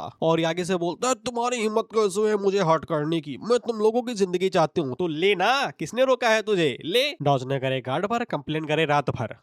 इसके बाद हम लोग येजी को देखते हैं जो कि ड्राइवर का खून पी रहा था, ये कहते हुए कि चलो मुझे चंगजी के पास लेके चलो। इस पे ड्राइवर उससे कहता है कि अगर हम लोग उसके पास जाएंगे तो वो खुद को ही प्रोटेक्ट नहीं कर पा रहा है, और अगर तुम जाओगे तो फिर तुम पक्का मरोगे। तो फिर ये यहाँ पे ड्राइवर का कान चबा लेता है, ये कहते हो तुमसे जितना बोला उतना करो, इससे पहले कि कान को नाश्ता में बदल दो। इस पे रोते हुए कहता है ले चलता हूँ भाई, कान चबाना बंद करो मेरा। जिसके बाद हम लोग यहाँ पे सेटलमेंट 119 पे आ जाते हैं, और जिन लोगों को जियांग ने आगे भेजा था कि तुम जाके सेटलमेंट को प्रोटेक्ट करो, मैं थोड़ी देर में आ जाऊंगा, तो इनकी आंखें बाहर आ गई थी। बेसिकली सेटलमेंट 173 यहाँ पे एशियंट फायर आर्म लेके आए हुए थे, जिसकी मदद से ये लोग दरवाजा तोड़ चुके हैं और सेटलमेंट के अंदर जाते जा रहे हैं। और ये लोग अभी भी सिर्फ होल्ड बैक कर रहे हैं, इसी उम्मीद में कि जियांग बहुत जल्द आ जाएगा तो फिर ये लोग पक्का जीत जाएंगे। जिसके बाद हम लोग सेटलमेंट 173 के मैनेजर को देखते हैं जो कि आगे से बोलता है कि जब ये लोग दरवाजा तोड़ के अंदर चले जाएंगे तो इनके मन के अंदर जो है वो ये कर सकते हैं बिना किसी दिक्कत के। बाय द वे इसका लेवल यहाँ पे 27 है। इसके बाद ये लोग दोबारा अपना अंधाबाजी शुरू करते हैं और गोला बारूद छोड़ना शुरू कर देते हैं। इसके बाद हम लोग गुआंगजो को देखते हैं जो कि अपने बटलर से बोलती है कि तुम कुछ करोगे नहीं। जिसपे बटलर आगे से कहता है कि आपका क्या मतलब है, क्या करूं मैं, किसके खिलाफ करूं। गुआंगजो आगे से बोलती है कि चेंगजी और बाकी लोगों ने पहले ही टेस्ट को पास कर लिया है, तो वो लोग पहले ही अब यहाँ पे कंपनी के लोग बन चुके हैं, तो फिर उसे यहाँ पे उनको प्रोटेक्ट करना चाहिए ना। और साथ ही में वो एग्जामिनर यहाँ पे खड़ी है, लेकिन इसके बावजूद उसकी आंखों के सामने सेटलमेंट 119 को इन्वेडर्स का सामना करना पड़ रहा है, जो कि यहाँ पे सेटलमेंट 173 है। इन्वेडर्स का मतलब होता है हमला करने वाले, और साथ ही में उसको पता है कि बटलर के पास यहाँ पे पावर है। बटलर यहाँ पे गुआंगजो से कहता है कि उन्हें थोड़ा सा और इंतजार करना चाहिए, हमारे लिए कौन जीतता है ये मैटर नहीं करता है। वैसे क्या आपको पता है कि हम लोग ये टेस्ट करवाते ही क्यों हैं? जिसपे गुआंगजो आगे से पूछती है बताओगे तो पता चलेगा। जिसपे बटलर आगे से अपना सुकूनी वाला दिमाग लगाते हुए बताता है ताकि हम लोग यहाँ पे हर एक सेटलमेंट की ताकत को कमजोर कर सकें, ताकि वो अपने अवेकन वंस को यहाँ पे खुद कंज्यूम कर ले, और इसी तरीके से ईस्टर्न कॉन्टिनेंट के अंदर स्टेबिलिटी बनी हुई है। आपको ये बात समझनी चाहिए, जब एक जगह पे कई सारे स्ट्रॉन्ग लोग हो जाते हैं तो फिर उन्हें कंट्रोल करना बहुत ज्यादा मुश्किल हो जाता है, और इससे मुसीबत खड़ी होती है। असल में कंपनी को काफी लंबे टाइम से ही पता था सेटलमेंट 119 के अंदर कौन से बवाल चल रहे हैं, कौन से इंटरनल है और कौन से एक्सटर्नल हैं, इसीलिए उन लोगों ने ये टेस्ट इतनी जल्दी करवा दिया। जिसपे गुआंगजो आगे से पूछती है कंपनी ये टेस्ट तो इसलिए करवाती है ना ताकि कंपनी अपने लिए यहाँ पे स्ट्रॉन्ग लोगों को सिलेक्ट कर सके और खुद को यहाँ पे ताकतवर बना सके। जिसपे बटलर आगे से बताता है कि कंपनी पहले से ही स्ट्रॉन्ग है, अगर कंपनी चाहे तो वो यहाँ पे ईस्टर्न कॉन्टिनेंट के अंदर हर किसी को यहाँ पे अब्यूंडेंट लाइफ दे सकती है। बेसिकली यहाँ पे एक ऐसी जिंदगी जहाँ पे उन्हें किसी चीज की कमी नहीं होगी। लेकिन अगर ऐसा हो गया तो फिर यहाँ पे ईस्टर्न कॉन्टिनेंट को कंपनी की जरूरत भी रहेगी। कौन यहाँ पे कंपनी को एक ग्रेट अपॉर्चुनिटी की तरीके देखेगा। इनको आपस में लड़ने दो, जातिवाद को लेके हम लोग एंजॉय करते हैं, क्योंकि अगर ये एक साथ आ गए तो सवाल पूछने लगेंगे जिनके जवाब हमारे पास नहीं है। समझ गए ना बटलर ने क्या बताया? गुआंगजो मेरे तरीके सवाल यही पूछती है लेकिन ऐसा क्यों हो रहा है? जिसपे बटलर आगे से बोलता है उन्हें आपस में एक दूसरे को मारने देना और लड़ने देने से ही ईस्टर्न कॉन्टिनेंट के अंदर स्टेबिलिटी बनी रहेगी। जब वो बड़ी होगी तो फिर उसे समझ में आ जाएगा। नहीं बटलर, जब उसके पास पावर आएगी तब उसे समझ में आ जाएगा, क्योंकि जब ताकत तुम्हारे हाथों में होती है तब तुम नहीं चाहते कि वो किसी दूसरे के हाथ में जाए। तो फिर गुआंगजो अपना सारा आइडिया लगाती है, अगर जैसा चल रहा है वैसा चलने दे, तो फिर यहाँ पे चेंगजी की साइड कभी भी आउटकम इतनी जल्दी नहीं आएगा, यानी कि कौन जीतेगा कुछ भी पता नहीं चलेगा। और जब तक आउटकम निकलेगा तब तक यहाँ पे सेटलमेंट 119 की लग चुकी होगी। यहाँ पे जितने भी ऑर्डिनरी लोग हैं वो तो यहाँ पे पूरी तरीके से तबाह हो चुके होंगे। इसलिए गुआंगजो खुद से पूछती है क्या वो ये सब कुछ होने दे सकती है, सिर्फ देखती रहे और कुछ भी ना करे। इसलिए वो बटलर से पूछती है कि वो अपनी फैमिली स्टेटस का इस्तेमाल कर सकती है यहाँ पे ऑर्डर देने के लिए, ताकि वो उन लोगों को बचा सके। बटलर आगे से बोलता है कि वो ये कर सकती है, लेकिन ऐसा करने से वो यहाँ पे हाई रूलर्स ऑफ रेगुलेशन के जो 5 ग्रेट फैमिलीज ने बनाया है उसको तोड़ देगी। क्या वो भी इस ऑर्डर को देना चाहेगी? गुआंगजो अपने मन के अंदर सोचती है हाई रूलर ऑफ रेगुलेशन को तोड़ना उसके लिए काफी ज्यादा बड़ी परेशानी खड़ी कर सकती है, लेकिन क्या वो कभी इस पछतावे से उभर भी पाएगी कि उसने यहाँ पे हजारों लोगों को सिर्फ मरते हुए देखा जबकि वो मदद कर सकती थी। बटलर आगे से हम लोगों को और भी आइडिया देता है कि ईस्टर्न कॉन्टिनेंट के अंदर यहाँ पे उनकी जो ब्रह्मा कंपनी है, यहाँ पे कई सारे सेटलमेंट्स हैं, फिर वो छोटे हो या फिर बड़े हो, लेकिन पावर के एकदम टॉप पे सिर्फ यहाँ पे 5 ही ग्रेट फैमिलीज हैं। ग्रेट फैमिलीज के पावरफुल 5 लीडर जो कि यहाँ पे सुप्रीम काउंसिल से आते हैं। जितने भी ईस्टर्न कॉन्टिनेंट की जितनी भी यहाँ पे पॉलिसी रहती है उन सभी को डिसाइड करने वाला सुप्रीम काउंसिल ही होता है। लेकिन उन 5 ग्रेट फैमिलीज के बीच में भी एक दूसरे के साथ यहाँ पे फाइट होती रहती है खुद के इंटरेस्ट को लेके। इसलिए यहाँ पे सुप्रीम काउंसिल ने एक रूल बनाया जिसको हर एक फैमिली का मेंबर यहाँ पे फॉलो करता है, हाई रूलर रेगुलेशन। बटलर आगे से बताता है कि यहाँ पे गुआंगजो आर्टिकल 9 हाई रूलर रेगुलेशन के तोड़ने वाली है। बेसिकली इसके अंदर यहाँ पे लाइफ एंड डेथ जो कि यहाँ पे कॉमनर्स की और वो खुद की टेरिटरी में हो रही है, तुम इस मैटर में कुछ भी नहीं कर सकते, उन्हें जिंदा रहना है तो वो खुद रहेंगे, तुम्हारा इसमें कोई मामला नहीं है। जिसकी पेनल्टी ये है कि वो यहाँ पे कई सारे रिसोर्स गुआन फैमिली से ले सकते हैं और जिसने ये वायलेट किया है उसको यहाँ पे 30 दिनों के लिए हाउस अरेस्ट भी कर सकते हैं। बटलर आगे से बताता है रिसोर्स ले लो तो वो कोई बड़ी बात नहीं है, लेकिन हाउस अरेस्ट काफी ज्यादा क्रूशियल है। हाउस अरेस्ट का मतलब है कि वो लोग यहाँ पे डंजन के अंदर नहीं जा सकते अगले 30 दिनों के लिए, और जो दूसरी फैमिली के मेंबर्स रहेंगे यानी कि यंगर जनरेशन रहेगी वो यहाँ पे गुआंगजू से आगे निकल जाएगी। और इस चीज को यहाँ पे बराबर करने के लिए गुआंग फैमिली थोड़ा सा और जोर देगी, वो और ज्यादा रिसोर्स इस्तेमाल करेगी गुआंगजू के ऊपर ताकि वो और ज्यादा स्ट्रांग हो सके। इसलिए गुआंगजू को समझना पड़ेगा कि ये चीज कितनी ज्यादा इंपॉर्टेंट हो सकती है। उतने में एक धमाके की आवाज सुनाई देती है और बटलर आगे से बताता है कि सेटलमेंट 119 का जो गेट है वो टूट चुका है। इसके बाद हम लोग सेटलमेंट 173 के मैनेजर को देखते हैं जो कि आगे से कहता है जाओ और जाके हर किसी को खत्म कर दो, हर किसी की सप्लाई टिकट खाना जो कुछ भी मिले तुम वो सब कुछ चुरा लो। इसलिए सेटलमेंट 19 के जितने भी लोग थे वो सभी तुरंत वहां से भाग लेते हैं, ये कहते हुए कि अब लड़ने का कोई फायदा नहीं है। उतने में मैनेजर एक लकड़ी को पकड़ लेता है, कहते हुए तुम कहाँ जा रहे हो, तुम मेरे साथ चलोगी। इसके बाद जो बचे हुए थे उनको भाई एकदम खतरनाक तरीके से कुंफू कराटे वाले चॉप चॉप मिलने लगते हैं। जिसके बाद हम देखते हैं कि गुआंग जो ये सब कुछ देख नहीं पाती है, जिसके बाद वो यहाँ पे रूल्स को तोड़ते हुए गुआंग 36 बटलर का नाम है ये, उसे कहती है जाओ जाके सेटलमेंट 119 की मदद करो, सेटलमेंट 173 के जितने भी लोग हैं उन सभी को बाहर निकाल दो। इसके लिए अगर तुम्हें फैमिली रूल्स तोड़ने पड़े तो भी मुझे कोई फर्क नहीं पड़ता है। बटलर आगे से अपने ऑर्डर को फॉलो करते हुए तुरंत यहाँ से निकल जाता है। पे गुआंगजू अपने मन के अंदर सोचती है कि वो पक्का मुझ में यहाँ पे डिसअपॉइंट होंगे कि मैंने ये सब कुछ इंपल्सेस की वजह से कर दिया, लेकिन वो बाद में सब कुछ समझ जाएंगे। इसके बाद वो खुद यहाँ से निकल जाती है चेंगजी की मदद करने के लिए। तो फिर बटलर अपने मन के अंदर सोचता है कहीं ये उस बंदे की मदद तो नहीं करने जा रहे जिसके पीछे ये पागल है, ये कुछ ज्यादा ही सॉफ्ट हार्टनेस है ये। अगर ये फ्यूचर में गुआंग फैमिली की यहाँ पे लीडर बनती है तो फिर इसकी लीडरशिप के अंदर गुआंग फैमिली और भी ज्यादा डिक्लाइन होती जाएगी। लेकिन बटलर को कोई फर्क नहीं पड़ता, वो यहाँ पे गुआंग फैमिली के लिए डेथ वॉरियर है, इसलिए बटलर के लिए यहाँ पे फैमिली ऑर्डर्स मिशन के बराबर है। जिसके बाद ये अपने वर्ड एट्रीब्यूट को एक्टिवेट करता है, जिसके बाद ये खुद को टेनोडो के अंदर बदल लेता है, वो भी शार्प ब्लेड की तरीके। और जितनी तेजी के साथ ये आगे बढ़ते हुए जा रहा था इसके सामने जितने भी लोग आ रहे थे ये उन सभी को पीसेस के अंदर काटते हुए जा रहा था। जैसे कि मिक्सर ग्राइंडर नहीं होता बस उसको तुम खुला छोड़ दो एकदम हवा की तरीके, उसी तरीके था ये। जो भी इसके मिक्सर ग्राइंडर के अंदर आता उसकी चटनी बन जाती। और ये कहते हुए जा रहा था कि जो भी लोग यहाँ पे मिस गुआंग को गुस्सा दिलाएंगे वो लोग मारे जाएंगे। इसके बाद हम लोग हुआंगजुन को देखते हैं जो कि अभी भी हार नहीं मान रहा था। वो आगे से कहता है कि तुम लोग मेरे अपोनेंट कैसे हो सकते हो, तुम लेवल 10 पे और मैं लेवल 27 पे। जिसके बाद वो दोबारा इन लोगों के ऊपर हमला करता है। तो फिर बायरोंग आगे से अटैक को ब्लॉक करते हुए कहता है कि हम दोनों के ही लगे पड़े हुए हैं, अगर हम लोग इसके डिफेंस को तोड़ नहीं पाए तो और अगर ये फाइट लंबी चली तो फिर हम ही लोग यहाँ पे हारे जाएंगे। और ऊपर से चेंगजी बहुत ही बुरी तरीके से घायल है, वो अभी तक अपनी इस स्टेट को मेंटेन रखे हुए है, जिसके लिए बहुत ज्यादा स्टेमिना कंज्यूम करना पड़ रहा है। अगर हम लोग इसी तरीके से फाइट करते रहे तो फिर ये मेरे साथ ही यहाँ पे मारा जाएगा। इसीलिए बायरोंग आगे से अपने वर्ड एट्रीब्यूट का इस्तेमाल करते हुए चेंगजी से कहता है कि ये तुम्हारी लड़ाई नहीं है, इसलिए यहाँ पे बेफालतू में ना मारे जाओ, मैं तुम्हारे लिए मौका ढूंढता हूँ यहाँ से भागने का, तुम भाग लेना। बायरोंग के इस वर्ड एट्रीब्यूट का नाम शॉर्ट मास्टरी है, जिसके चलते अटैक स्पीड 50% से बढ़ जाती है और अटैक पावर भी उतनी ही। और फिर हम लोग हुआंगजुन को देखते हैं जो कि आगे से बोलता है कि मरने की कगार पे खड़े हो लेकिन इसके बावजूद दूसरे के बारे में सोच रहे हो, क्या फायदा, तुम सभी लोग भी यहाँ पे मारे ही जाने वाले हो, तुम्हारा वर्ड एट्रीब्यूट मेरा कुछ भी उखाड़ नहीं सकता। इसके बाद ये भी अपने गोल्ड वर्ड एट्रीब्यूट का इस्तेमाल करता है, जिससे यहाँ पे अटैक स्पीड 30% से बढ़ जाती है, सॉरी इसकी स्पीड बढ़ जाती है। जिसके बाद यहाँ पे बायरोंग उसके ऊपर जब हमला करने की कोशिश करता तो हुआंगजुन की एक्सट्रीम स्पीड की वजह से वो अटैक को यहाँ पे हर बार डॉज कर ले रहा था और आगे से हंस भी रहा था, ये कहते हुए कि तुम क्या उखाड़ पाओगे मेरा, तुम तो मुझे छू तक नहीं पा रहे। तो चेंगजी अपने मन के अंदर सोचता है अगर वो लोग इसी तरीके से फाइट करते रहे तो फिर उनके जीतने के चांस ही नहीं है, और ऊपर से इनका लेवल भी काफी ज्यादा लो है। लेकिन अगर वो यहाँ पे अपॉर्चुनिटी का फायदा उठाए तो वो शायद से यहाँ पे भाग सकता है, लेकिन सिचुएशन के हिसाब से वो लोग बहुत ज्यादा डिसएडवांटेज के अंदर है, तो वो लोग जीतेंगे कैसे। उतने में चेंगजी को साइड से आवाज आती है तो फिर हम लोग यहाँ पे येजी को देखते हैं जो कि यहाँ पे ड्राइवर भाई के साथ में आ गया था, जिस पर ड्राइवर आगे से बोलता है ये मेरे कान चबाए जा रहा था, छोड़ ही नहीं रहा था, मजबूरी में आना पड़ा यहाँ पे। येजी आगे से चेंगजी को बताता है कि फालतू बोलने की जरूरत नहीं है, सीधा उस बंदे के ऊपर अटैक करो, उसकी लेफ्ट साइड के ऊपर, वहीं पे उसका वीक पॉइंट है। और इतना सुनने के तुरंत बाद चेंगजी तुरंत अटैक करने को आगे बढ़ जाता है, जिसको देख के ड्राइवर बोलता है कि मुझे तुम दोनों से जलन होती है, तुमने बोला, उसने बिना किसी डाउट के तुरंत ही चार्ज कर दिया। वहीं पे येजी की आत्मा खटखटा जाती है क्योंकि ये काफी ज्यादा थक चुका था और उसने अपने वर्ड एट्रीब्यूट का इस्तेमाल किया था जब ये रिकवरी मोड में था। वहीं पे हम लोग चेंगजी को देखते हैं जो कि अपने सभी वर्ड एट्रीब्यूट का इस्तेमाल करता है जितने इसके पास हैं सारे के सारे, क्योंकि ये एक फाइनल स्ट्राइक होने वाली है, इसी में इसके जीत के चांस हैं, अगर जीत गया तो जीत गया, नहीं तो हार जाएगा। वहीं पे हम लोग हुआंगजुन को देखते हैं जो कि यहाँ पे बायरोंग की फील्डिंग सेट करने ही वाला था और ये दोनों ही एक दूसरे से चिल्लाते हुए कह रहे थे कि ये फाइनल स्ट्राइक होने वाली है,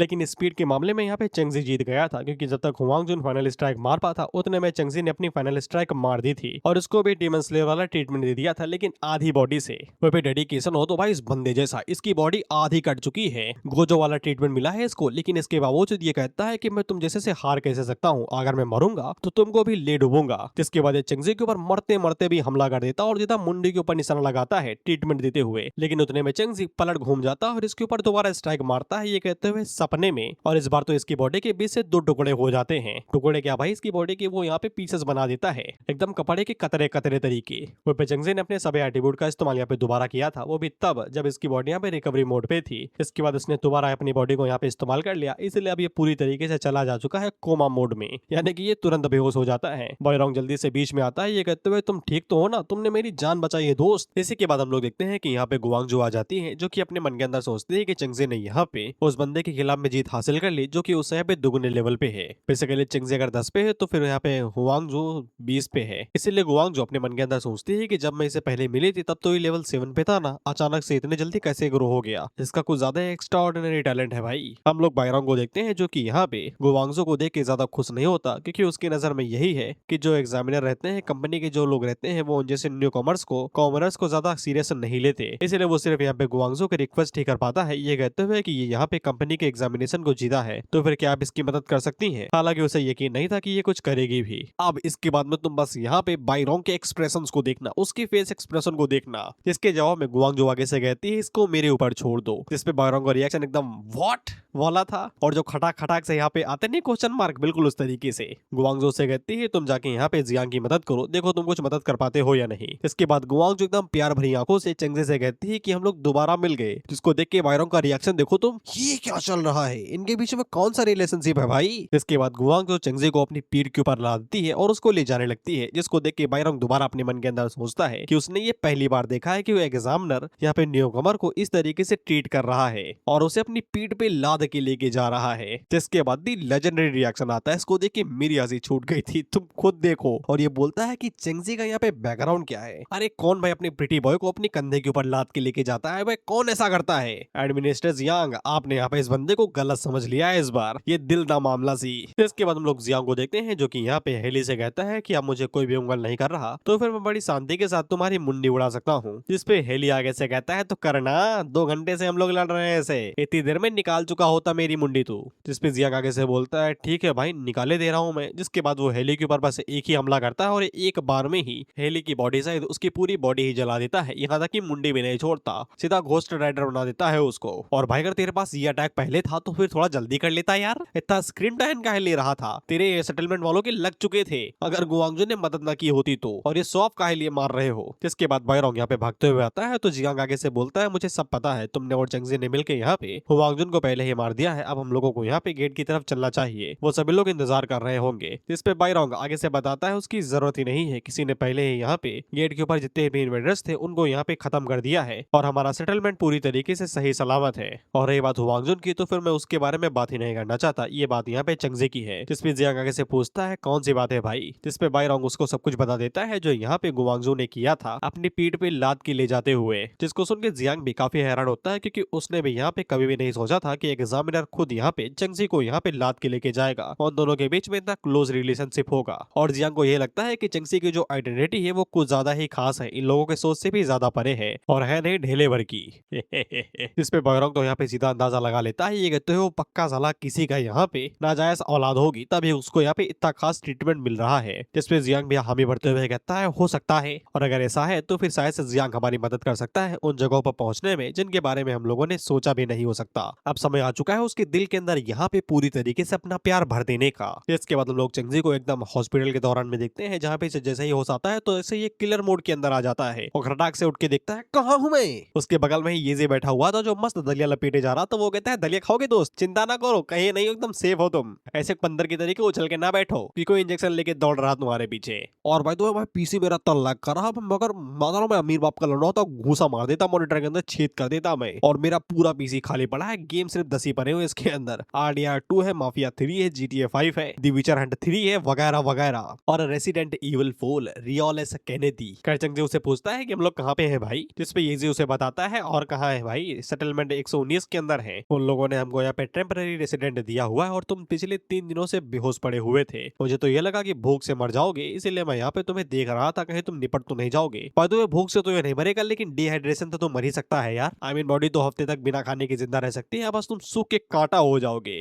चंगजे को समझ में आ जाता है अगर वो ट्रांसेंडेंट टेक्नोलॉजी का इस्तेमाल कुछ ज्यादा ही हद से करेगा तो फिर वो अगले 1-2 हफ्तों तक भी इसी तरीके से पड़ा रह सकता है। वहीं पे ये साला दलिया की तारीफ करे जा रहा है। वो आगे से कहता है दलिया खाओगे तुम, देख रहे हो इन लोगों ने एकदम मस्त बनाई है, चीनी डाली है दूध के साथ में, मस्त ब्राउन शुगर इस्तेमाल की इन लोगों ने, डायबिटीज नहीं होगा। उतने में यहाँ पे गुआंगजो आती है जो कि यहाँ पे जैसे ही बोलती है कि तुम उठ गए तो ये तुरंत उसकी आवाज पहचान जाता है। कनेक्शन देख रहे हो दोनों के बीच में, इतना गहरा तो मेरे दोस्त और उसकी गर्लफ्रेंड के बीच में नहीं होगा जितना इनका गहरा है। खरी एक चंगजी से बोलती है मुझे लगा कि मैं बिना मिले ही तुमसे यहाँ पे चली जाऊंगी। वह पे चंगजी के एक्सप्रेशन भी बदल जाते हैं, शर्माते हुए कहता है कि तुम यहाँ पे क्या कर रही हो। जिसको देखता है ये सी बिल्कुल मेरी तरीके, वो मन के अंदर सोचता है ये काहे लिए शर्मा रहा भाई। खैर गुआंगजो चंगजी को बताती है कि मैं ही एक एग्जामिनर हूँ इस कंपनी की, अब तुम्हें होश आ चुका है तो फिर मैं यहाँ पे रिलैक्स कर सकती हूँ। चंगजी उसे पूछता है कि मैं यहाँ पे जो मरी हुई हालात में पड़ा हुआ था तब तक तुम मेरा इंतजार कर रही थी क्या। गुआंगजो आगे से बताती है कि हाँ। इसके बाद वो लंबी कहानी को छोटे में बताती है कहते हुए कि मैं इस एग्जाम के एग्जामिनर हूँ तो फिर मेरे पास कुछ रिस्पॉन्सिबिलिटी है जिनको मुझे पूरा करना पड़ेगा। वो भी ये एकदम दूर से देख रहा था एकदम थर्ड व्हील की तरीके।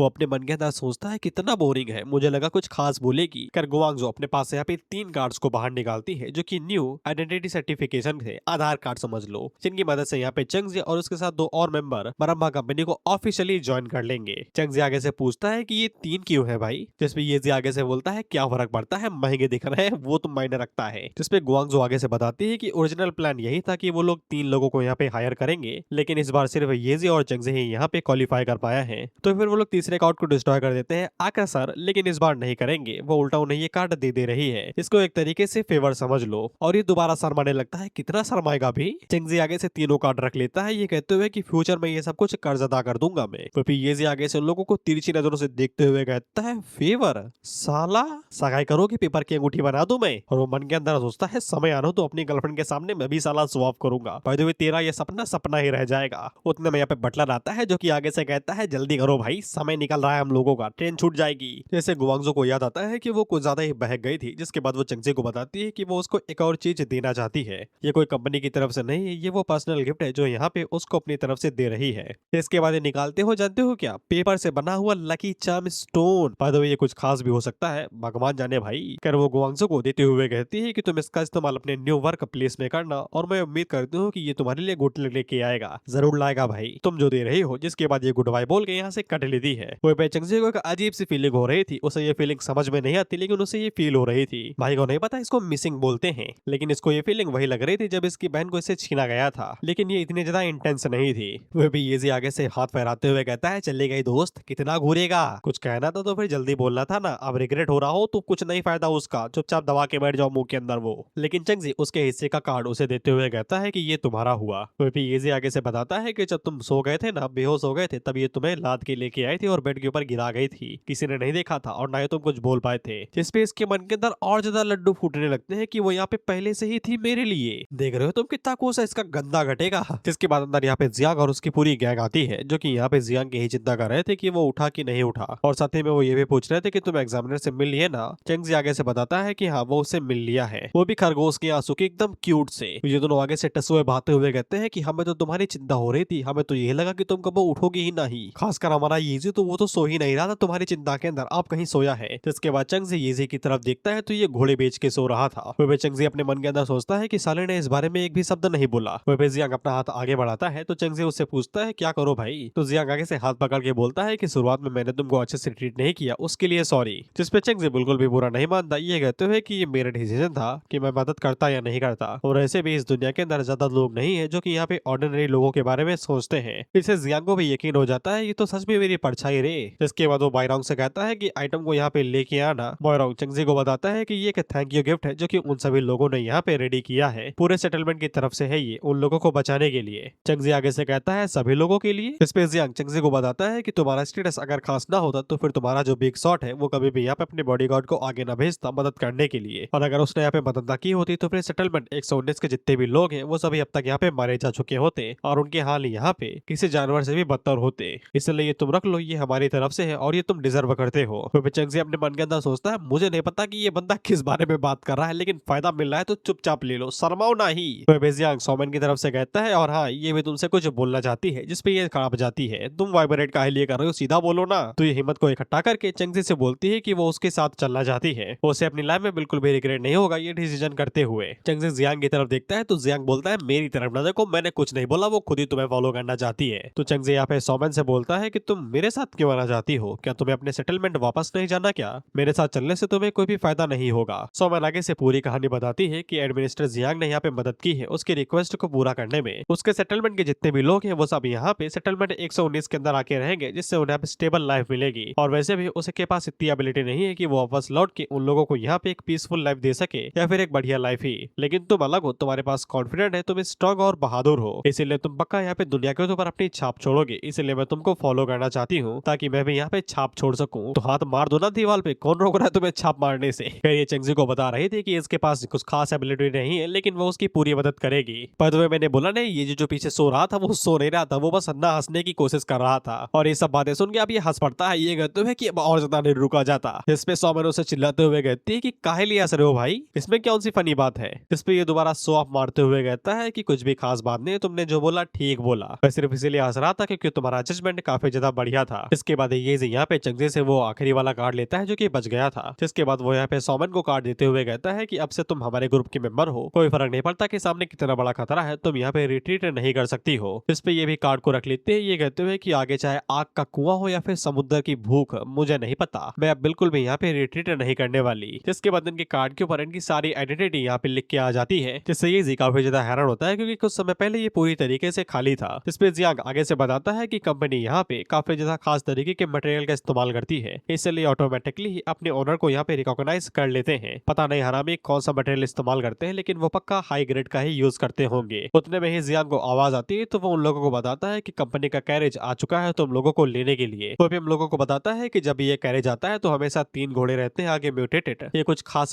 तुम्हें यहाँ पे ट्रीटमेंट विटमेंट नहीं देते, बस आते हैं और ले जाते हैं, बेसिकली सामान की तरीके। ये तीनों यहाँ पे पहुंचते हैं तो कैरेज वाला इन लोगों से कहता है अंदर बैठ जाओ, रास्ते में मैं तुम्हें सारी जानकारी दे दूंगा कंपनी के रिकॉर्डेड। इस पे येजी तो काफी ज्यादा खुश हो जाता है कि उसे दुनिया के अंदर फ्री में घूमने का मौका मिला। तो भाई जब चंग यहाँ पे जा रहा था तो फिर यहाँ पे जियांग उसे एक अच्छी एडवाइस देता है, ये बताते हुए कि ये वर्ल्ड उतना सिंपल नहीं जितना तुम सोचते हो, और कंपनी भी कोई भगवान नहीं है, ना ही वो हेवन है। अगर तुम्हें दुनिया को बदलना है तो बस इतना करो कि जो ऑर्डिनरी लोग हैं वो सर्वाइव कर पाए, और जो लोग हैं वो अपने लव वंस को बिल्कुल भी ना खोए, और जरूरत पड़े तो फिर अपने ही हाथों का इस्तेमाल करो नए रूल्स बनाने के लिए। बेसिकली तुम्हारे अंदर जितनी ताकत हो उसका इस्तेमाल करते हुए जितना हो सके उतना ज्यादा अच्छे काम करो, ना खुद को करप्ट बनने दो ना ही दूसरों को बनने दो। जिसके बाद हम लोग देखते हैं कि चंगजी कुछ बोल ही नहीं रहा था, तो येजी उससे बोलता है कि तुम शांत काहे चले गए भाई? चंगजी उससे कहता है कुछ खास नहीं, और वो मन के अंदर सोचता है कंपनी कुछ ज्यादा ही मिस्टीरियस है, वो लोग कहाँ जा रहे हैं ये भी उन्हें नहीं पता। अगर उसे अपने बहन को ढूंढना है तो फिर उसे यहाँ पे थोड़ी बहुत नॉलेज तो इकट्ठा करनी ही पड़ेगी। जिसके बाद वो कैरेज वाले के पास चला जाता है, तो कैरेज वाला समझ जाता है कि तुम्हारे पास कुछ सवाल होंगे ना। तो चंगजी उसे पूछता है कि वो लोग कहाँ पे जा रहे हैं, तो वो बताता है सेटलमेंट 725, जहाँ पे कंपनी की एक्सटर्नल अफेयर्स स्क्वाड रहती है 0063। वो तीनों यहाँ पे एक्सटर्नल अफेयर्स स्क्वाड के अंदर ही काम करेंगे, वही 0063, सिर्फ वहाँ पे उनके स्क्वाड मेंबर बन के। चंगजी उसे पूछता है कि तुम्हारा स्टेटस क्या है, जिसपे वो बताता है तुम्हारे जैसा ही है, ऑर्डिनरी मेंबर हो एक्सटर्नल अफेयर्स स्क्वाड का, मेरा नाम लू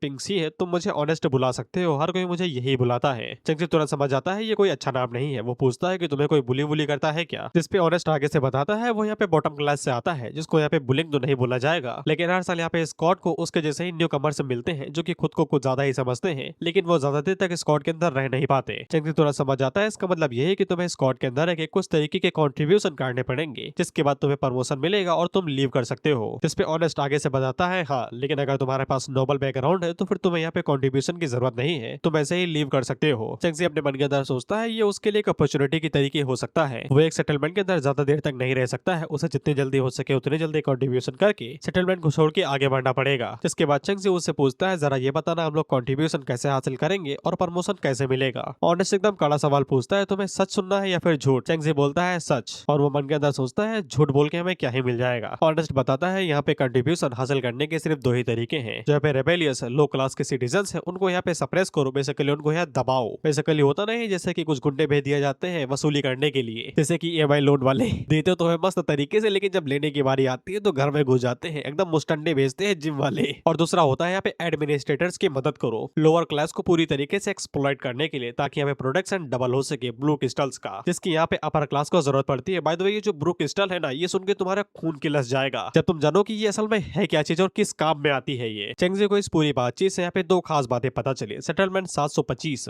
यहाँ पे सिर्फ ब्लू क्रिस्टल के लिए काम करता है जो कि कंपनी को जरूरत रहती है, और दूसरा यहाँ पे ब्लू क्रिस्टल को प्रोड्यूस करने के लिए ये लोग यहाँ पे लोअर क्लास लोगों को लगातार परेशान करते हैं, बेसिकली बदनुआ मजदूरी करवाते हैं और पैसे भी ढंग से नहीं देते। जैसे प्राइवेट स्कूल टीचर्स पढ़ाते हैं 22 बच्चों को, तनख्वाह है 10,000, और अपर क्लास को यहाँ पे गवर्नमेंट टीचर पढ़ाते नहीं गांठ भर, पैसे गिनते हैं रात भर। तो चेंगजी का भी एक ही सवाल था, ये ब्लू क्रिस्टल किस काम के आते हैं, क्या करते हैं इनका अपर क्लास में, क्या जरूरत है कंपनी को इस, तुम खुद सोचो क्या काम आता होगा इनका। और जब तुम्हें पता चलेगा ना ये किस काम में आते हैं, तुम्हारी किलस जाएगी, तुम खुद बोलोगे मार साले को मार दो मेरी तरफ से। पे ऑनेस्ट को ये लगता है कि चेंगजी को यहाँ पे लोअर क्लास के बारे में कुछ भी समझ में नहीं आएगा। भाई वो वहीं से ही निकला है, उसे सबका समझ में आ रहा है। वहीं पे हम इन दोनों को देखते हैं और ये सारी बात सुन रहे थे, इन्हें भी समझ में आ जाता है ये लोग जिस जगह पे जाने वाले हैं वो कोई हूर नहीं है, घूर है। हूर का मतलब होता है सुहानी और एक अच्छी जगह, और घूर का मतलब होता है जहाँ पे गोबर पड़ा रहता है, कचरा वचड़ा होता है। तो इसके बाद लोग सेटलमेंट 725 के ऊपर आ जाते हैं और ये वाला जियांग के सेटलमेंट से भी ज्यादा बढ़िया था। वहीं पे हम लोग गार्ड्स को देखते हैं जो कि यहाँ पे जैसे ही ऑनेस्ट को देखते हैं तो वो उसको लौट के बुला रहे थे, उससे नीचे पोजीशन पे हो गए और ये सभी खुश थे क्योंकि यहाँ पे ऑनेस्ट ने नया ब्लड लाया है कंपनी के अंदर, जवान खून जिसको बोलते हैं ना। तो अभी ये लोग जब सेटलमेंट को देखते हैं तो उन्हें समझ में आ जाता है इस सेटलमेंट के हालात भले ही बाहर से कितने अच्छे हो लेकिन अंदर से ये पूरी तरीके से यहाँ पे निचुड़ रहा है। बेसिकली जियांग के सेटलमेंट के अंदर हर कोई मुस्कुराता था लेकिन यहाँ पे कोई भी बंदा मुस्कुरा नहीं रहा, ना ही किसी ने अच्छे कपड़े पहने हुए हैं। उतने में चेंगजी उन लोगों से कहता है और इस तरफ तो देखो। जिसके बाद हम देखते हैं कि कई सारे लोग एकदम थकी हुई हालत में कुछ लाद के लेके आ रहे थे और साथ से टोकरे के अंदर वही ब्लू क्रिस्टल होंगे जिसके बारे में ये लोग बात कर रहे थे। बाय द वे ये सब ऑर्डिनरी नहीं है, ये सब अवेकन्ड है। तब भी ये लोग देख रहे हो कैसे काम कर रहे हैं। येजी और सोमेन को तो यही लगता है कि इन लोगों से ये फोर्सफुल काम करवाया जा रहा होगा, जिसपे चेंगजी आगे से बताता है कि कोई भी यहाँ पे इनके पीछे चाबुक लेकिन नहीं खड़ा है, जिसका मतलब यही है कि ये लोग खुद से ये काम कर रहे हैं, कोई भी इन्हें यहाँ पे फोर्स नहीं कर रहा। इस पे चेंगजी वही बात याद करता है जो ऑनेस्ट ने बोली थी कि जो रेबेलियस लोअर क्लास सिटीजन है उन्हें सप्रेस करो, यानी कि जो लोग खिलाफ जाना चाहते हैं उन्हें यहाँ पे दबाओ या फिर एडमिनिस्ट्रेटर्स की मदद करो यहाँ पे लोअर क्लास को एक्सप्लॉइट करने में, ताकि यहाँ पे ब्लू क्रिस्टल का जो प्रोटेक्शन है वो डबल हो सके, जो कि अपर क्लास को चाहिए। इसलिए यहाँ पे दो ही चॉइस बचती है, या तो इन्हें कोई फोर्स नहीं कर रहा, ये खुद से कर रहे हैं, या फिर जो लोग इन्हें फोर्स कर रहे हैं वो इतने ज्यादा स्ट्रॉन्ग बन चुके हैं कि उनके पास कोई चॉइस ही नहीं है कि वो लोग यहाँ पे उनके खिलाफ में खड़े हो सके। ऑनेस्ट उन लोगों से कहता है नीचे उतर जाओ, हम लोगों को यहाँ पे स्क्वाड लीडर से मिलना पड़ेगा, जिसके बाद मेरा मिशन यहाँ पे कंप्लीट हो जाएगा। जिसके बाद हम लोग यहाँ पे ब्रह्मा कंपनी की एक्सटर्नल अफेयर स्क्वाड 0063 हेडक्वार्टर्स को देखते हैं। तो ये लोग इस जगह को देख के एकदम हैरान हो गए थे क्योंकि इन लोगों ने पहली बार ऐसी कोई जगह देखी थी। ऑनेस्ट उन लोगों से कहता है हैरान न हो, चुपचाप चल मेरे साथ चल के स्क्वाड लीडर से मिलो ताकि मुझे यहाँ पे छुट्टी मिल सके। तो ये जी आगे से पूछता है कि वो लोग मेन एंट्रेंस से नहीं जाने वाले हैं। उतने में यहाँ पे एक बंदा आता है जो कि आगे से कहता है मेन एंट्रेंस सिर्फ इम्पोर्टेंट लोगों के लिए है, तुम जैसे बॉटम क्लास लोगों के लिए ये क्वालिफिकेशन नहीं है कि तुम लोग यहाँ पे मेन एंट्रेंस का इस्तेमाल कर सको। ऑनेस्ट अपने मन के अंदर सोचता है ये यंग मास्टर यहाँ पे क्या कर रहा है, अब तो पक्का ये लोग मुसीबत के अंदर पड़ने वाले हैं। तो ये जी अपने मन के अंदर सोचता है उसे प्लॉट यहाँ पे समझ में आ चुका है, ये कुछ ज्यादा ही किताबें पढ़ता है फिर मांगा पढ़ता है। इसको ये लगता है कि यहाँ पे ये जो यंग मास्टर है ये इन लोगों को यहाँ पे एकदम परेशान कर लेगा एकदम आखिर तक, इसलिए ये परेशानी अभी जड़ से ही खत्म कर दो, निपटा के इसको।